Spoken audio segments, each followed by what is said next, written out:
Когато един народ изгуби вяра в себе си, тогава този народ е обречен да изчезне.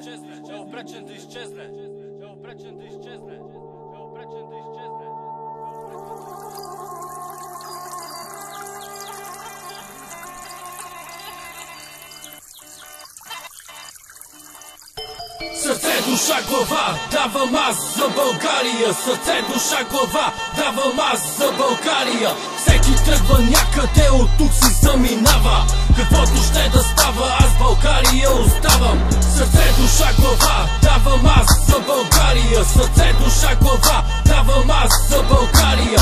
Всеки тръгва някъде, от тук си заминава. Каквото ще да става, аз България оставам. Един народ велик с история голяма, бяга като бежанец тук от своята държава. Аз това не го разбирам, за къде тръгнахте всички? Уж сме слух на знамето, а отлетяхте като птички. Животът бил тежък тук и нямало пари. Наистина ли е така? Тогава що народа спи? Ако искаш да постигнеш нещо, къде тръгна да ходиш? Българският дух велик е, тук ще трябва да се бориш. Израснаха децата ни без майки и бащи, оставени в България да живеят те сами. Всеки кара през прозото, а страната ни пустее. Няма как по този начин държавата ни да успее. Защо ще търсиш начин от България да бягаш? Няма връщане назад, престани да се излагаш. Запомнете ви от мен, че дърво без корен сръхне. Не посадиш и ново знай, там земята ще изпръхне. Там земята ще изпръхне. Там земята ще изпръхне. Там земята ще изпръхне. Там земята